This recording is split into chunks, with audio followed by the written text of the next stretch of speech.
ओम नमः शिवाय दोस्तों, जय श्री कृष्णा।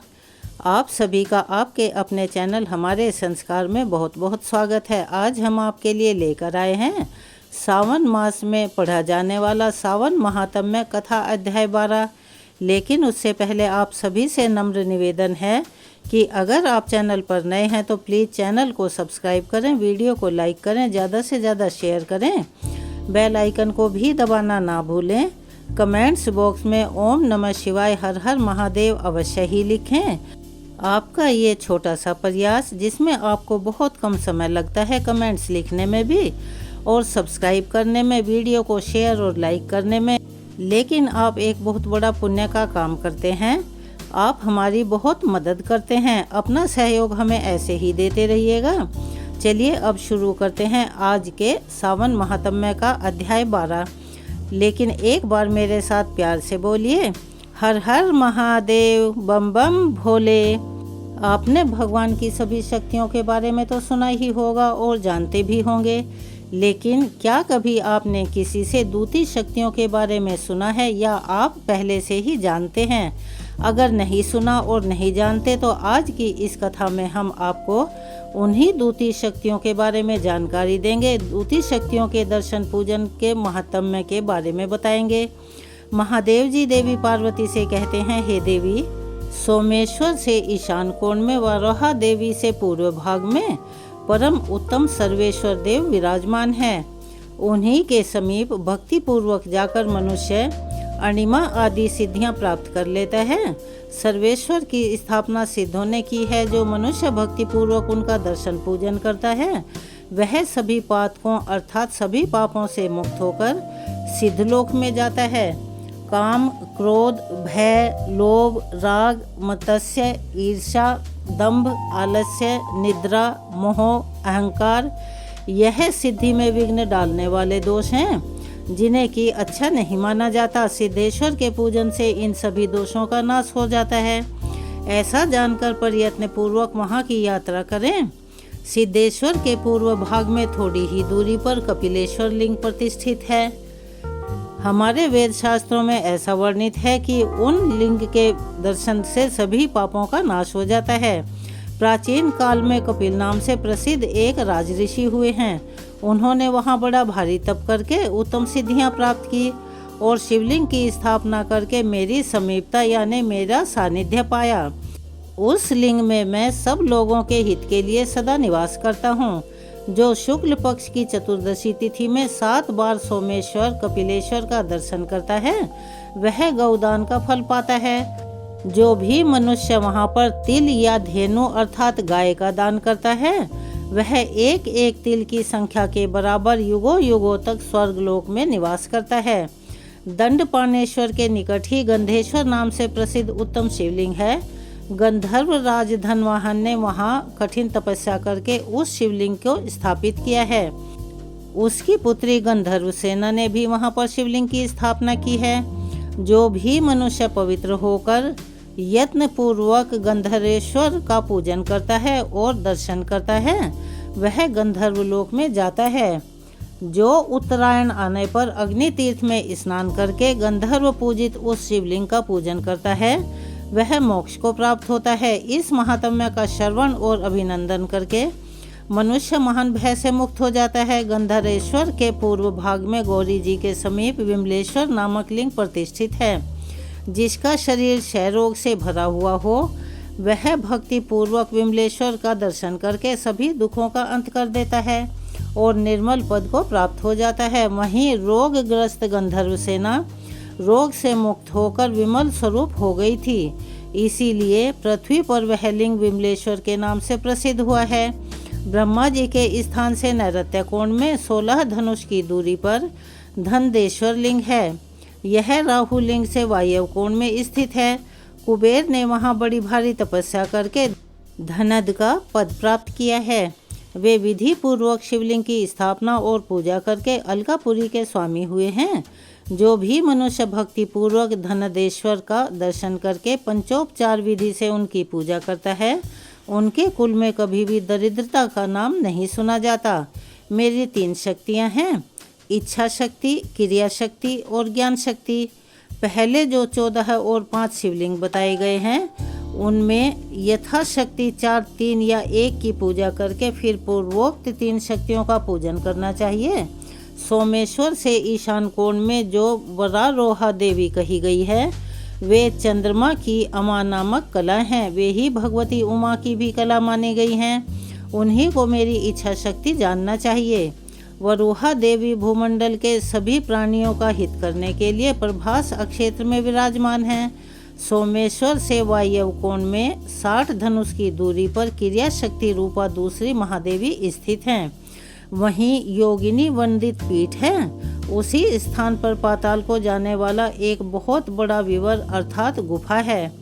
पहले उन महादेवी का नाम भैरवी था। फिर इस वैवस्वत मनवंतर के 28वें चतुर्युग में राजा अजापाल के द्वारा आराधित होने के कारण वे अजापालेश्वरी के नाम से विख्यात हुई। जो मनुष्य लौकिक सुख भोग की इच्छा रखता है उस मनुष्य को गंध, धूप, अलंकार, वस्त्र तथा अन्य उपचारों द्वारा उन महादेवी का पूजन करना चाहिए।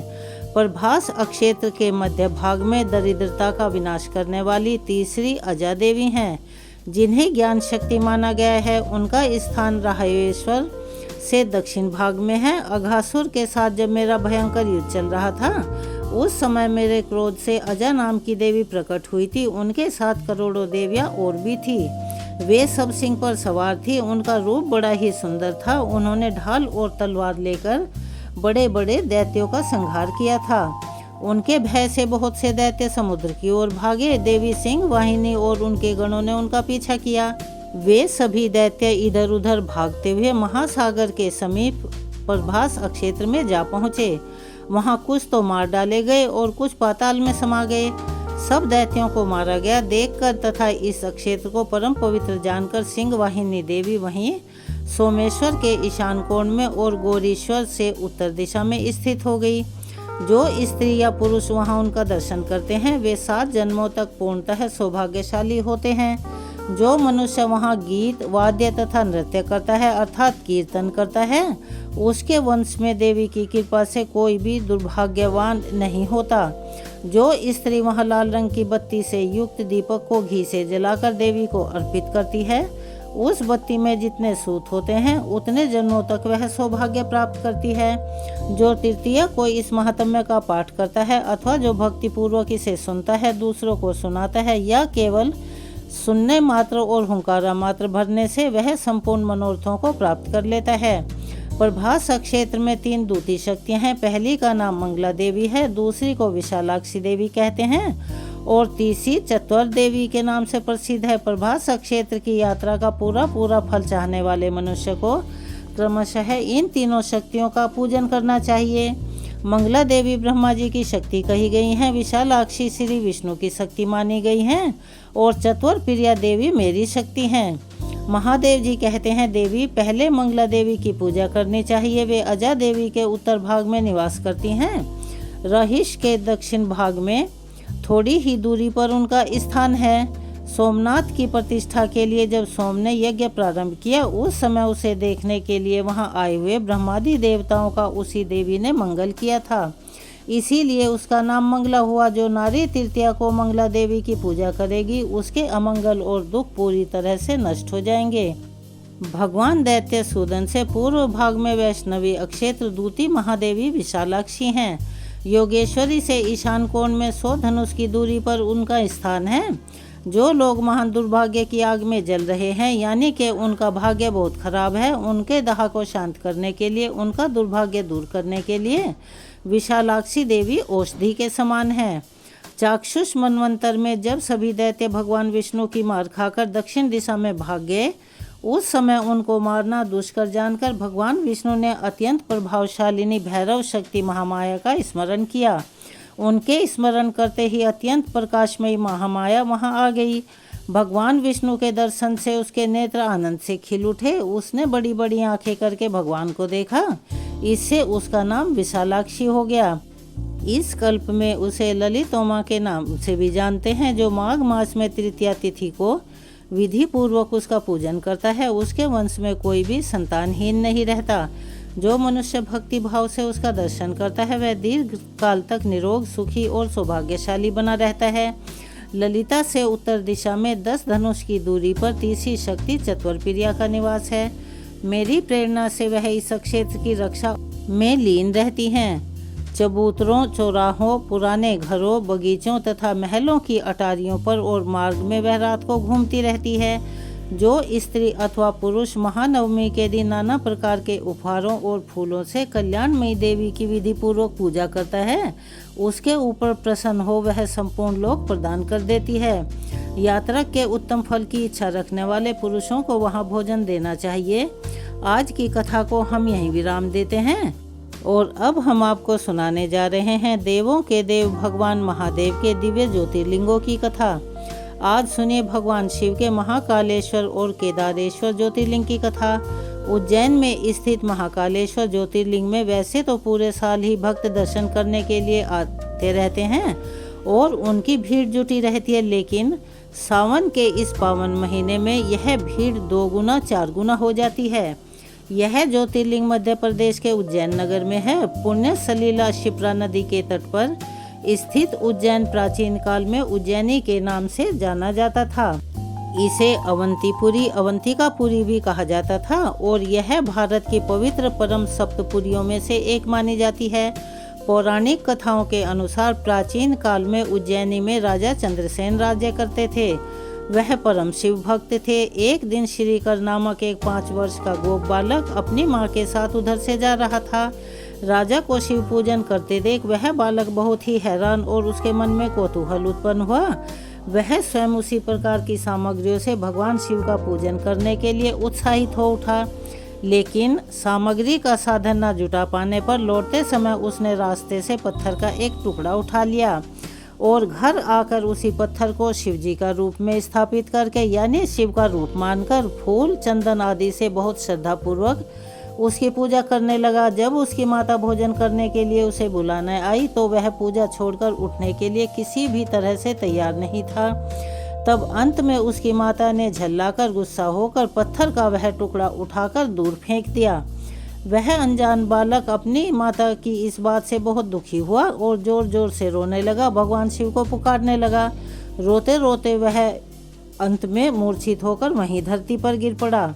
बालक की एक नन्हे से नादान बालक की अपने प्रति ऐसी अटूट भक्ति और प्रेम श्रद्धा देखकर भोलेनाथ भगवान अत्यंत प्रसन्न हो गए और बालक ने जैसे ही होश में आकर अपने नेत्र खोले तो उसने क्या देखा, जहाँ वह मात्र पत्थर को रखकर पूजा कर रहा था वहाँ बहुत ही भव्य अति विशाल स्वर्ण और रत्नों से बना हुआ मंदिर खड़ा हुआ है।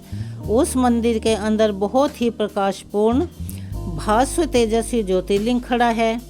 वह बालक प्रसन्नता और आनंद से विभोर होकर भगवान शिव की स्तुति करने लगा। माता को जब यह समाचार मिला तो वह दौड़कर अपने प्यारे बेटे के पास आई और उसने उसे उठाकर प्यार से गले लगा लिया। धीरे धीरे उस जगह पर बड़ी भारी भीड़ जुट गई। इतने में उस स्थान पर हनुमान जी प्रकट हुए। हनुमान जी कहने लगे कि मनुष्यों, भगवान शंकर शीघ्र ही फल देने वाले देवताओं में सर्वप्रथम है। इस बालक की भक्ति से प्रसन्न होकर उन्होंने इसे ऐसा फल प्रदान किया है जो बड़े बड़े ऋषि मुनि करोड़ों जन्मों की तपस्या से भी प्राप्त नहीं कर पाते। इस गोप बालक की 8वीं पीढ़ी में धर्मात्मा नंद गोप का जन्म होगा। द्वापर युग में भगवान विष्णु कृष्ण अवतार लेकर उनके यहाँ तरह तरह की लीलाएं करेंगे। हनुमान जी ऐसा कहकर अंतर्ध्यान हो गए और ऐसा माना जाता है कि तभी से उस ज्योतिर्लिंग को महाकालेश्वर ज्योतिर्लिंग के नाम से पूजा जाने लगा। महाकालेश्वर ज्योतिर्लिंग के बारे में एक और दूसरी कथा भी प्रचलित है। इस कथा के अनुसार किसी समय अवंतिकापुरी में वेद पाठी तपोनिष्ठ एक अत्यंत तेजस्वी ब्राह्मण रहा करते थे। एक दिन दूषण नामक एक अत्याचारी असुर उनकी तपस्या में विघ्न डालने के लिए वहां आ पहुंचा। ब्रह्मा जी से वरदान पाकर वह बहुत शक्तिशाली हो गया था। उसके अत्याचारों से चारों तरफ त्राही त्राही मची हुई थी। ब्राह्मण को कष्ट में पड़ा देखकर प्राणी मात्र का कल्याण करने वाले भगवान शिव वहां पर प्रकट हो गए और उन्होंने एक हुंकार मात्र से उस दारुण अत्याचारी दानव को वहीं जलाकर भस्म कर दिया। भगवान वहाँ हुंकार सहित प्रकट हुए थे, इसीलिए उसका नाम महाकाल पड़ गया और इसीलिए परम पवित्र ज्योतिर्लिंग को महाकालेश्वर के नाम से जाना जाने लगा। महाकाल ज्योतिर्लिंग की आरती भस्म से होती है। शिव पुराण के अनुसार भस्म षष्ठी का सार है और एक दिन पूरी षष्ठी इसी राख के रूप में बदल जानी है। षष्ठी के सार भस्म को भगवान शिव सदैव धारण किए रहते हैं। इसका अर्थ यह है कि एक दिन यह संपूर्ण षष्ठी भगवान शिव में ही विलीन हो जाएगी। भस्म तैयार करने के लिए कपिला गाय के गोबर से बने उपले, शमी, पीपल, पलाश, बड़, अमलतास और बेर के वृक्ष की लकड़ियों को एक साथ जलाया जाता है और इस दौरान उचित मंत्रोच्चार भी किए जाते हैं। इन सामग्री को जलाने पर जो भस्म तैयार होती है उसे कपड़े से छान लिया जाता है और इस प्रकार तैयार की गई भस्म से भगवान शिव की आरती की जाती है। यह भस्म भगवान शिव को अर्पित की जाती है। तो चलिए अब हम आपको सुनाते हैं केदारेश्वर ज्योतिर्लिंग की कथा। केदारेश्वर ज्योतिर्लिंग केदारनाथ में स्थित है। केदारनाथ को 4 धामों में एक माना गया है और केदारनाथ धाम उत्तराखंड में स्थित है। इसके पश्चिम की ओर मंदाकिनी नदी बहती है। अब पहले आपको यह भी बता दें कि उत्तराखंड के 4 धाम कौन कौन से हैं, जिन्हें हर आदमी अपने जीवन में करने की इच्छा रखता है। हिंदू धर्म में इस यात्रा को बहुत ही पवित्र और पावन माना जाता है और कहा जाता है कि जिसने ये चारों धाम की यात्रा कर ली उसने जीते जी ही स्वर्ग को प्राप्त कर लिया। और वो 4 धाम कौन से हैं? पहला है गंगोत्री, यमुनोत्री, बद्रीनाथ और केदारनाथ, जिनमें से केदारनाथ का बड़ा महत्व माना गया है। यह पावन तीर्थ स्थल मनमोहक पहाड़ियों से घिरा हुआ है और इस ज्योतिर्लिंग से जुड़ी हुई 2 कथाएं प्रचलित हैं, जिसमें से एक कथा महाभारत पर आधारित है तो दूसरी शिव पुराण के कोटि रुद्र संहिता में वर्णित है। चलिए सबसे पहले हम जानते हैं कोटि रुद्र संहिता में वर्णित कथा के बारे में। भगवान ब्रह्मा के पुत्र और उनकी पत्नी मूर्ति के 2 पुत्र हुए, जिनका नाम नर और नारायण था। इन्हीं नर और नारायण ने द्वापर युग में श्री कृष्ण और अर्जुन का अवतार लिया था और धर्म की स्थापना की थी। श्रीमद् भागवत गीता के 4थे अध्याय में 5वें श्लोक में आप इस बात को पढ़ भी सकते हैं। यह दोनों ही पुत्र नर और नारायण बद्रीवन में स्वयं के द्वारा बनाए गए पार्थिव शिवलिंग के सम्मुख बैठकर घोर तपस्या किया करते थे। तब शिवजी उन दोनों बालकों से प्रसन्न होकर उनके द्वारा बनाए गए शिवलिंग में प्रतिदिन समाहित हुआ करते थे। नर और नारायण की इस घोर तपस्या से, इस कठिन तपस्या से प्रसन्न होकर शिवजी वहां एक बार प्रकट हुए। अपने सामने साक्षात भगवान शिव को देखकर दोनों बालक बड़े प्रसन्न हुए। तब शिवजी ने उन बालकों से कहा कि बालकों, मैं तुम दोनों की तपस्या से बहुत खुश हूँ। जो भी वर मांगना चाहो मांग सकते हो। मेरे पास कुछ भी ऐसा नहीं है कि जो मैं तुम्हें ना दे सकूं। मैं उस वर को अवश्य पूर्ण करूंगा। तब दोनों बालकों ने भगवान शिव से प्रार्थना की। दोनों बालकों ने भगवान शिव से हाथ जोड़कर विनती की कि हे प्रभु, आप तीनों लोगों का कल्याण करने वाले हैं, अर्थात हम सभी के कल्याण हेतु आप यहाँ सदा के लिए लिंग रूप में विराजमान हो जाइए। और तब भगवान शिव उन दोनों बालकों की इच्छा पूर्ण करने के लिए लिंग के रूप में साक्षात विद्यमान हो गए। वहाँ पर 2 पहाड़ भी हैं जिनका नाम नर और नारायण है। ऐसा माना जाता है कि केदारनाथ की तीर्थ यात्रा करते समय यदि किसी की मृत्यु हो जाती है, रास्ते में ही यदि किसी की मृत्यु हो जाए तो उसे अवश्य ही मोक्ष मिल जाता है। और दूसरी पौराणिक कथा के अनुसार महाभारत युद्ध में विजय प्राप्त करने के बाद पांडव अपने गुरुजनों और सगे संबंधियों को मारने के बाद बहुत दुखी थे। अपने पापों से मुक्ति चाहते थे, अपने पापों का प्रायश्चित करना चाहते थे। तब वे भगवान श्री कृष्ण के पास गए और अपने पापों से मुक्ति का उपाय पूछने लगे। तब भगवान श्री कृष्ण ने उनसे कहा कि भगवान शिव ही केवल उनके पापों से उन्हें मुक्ति दिलवा सकते हैं। भगवान श्री कृष्ण के कहने पर पांडव शिवजी को मनाने चल पड़े। पांडवों द्वारा अपने गुरुओं, अपने सगे संबंधियों का वध किए जाने से भगवान शिवजी पांडवों से नाराज थे।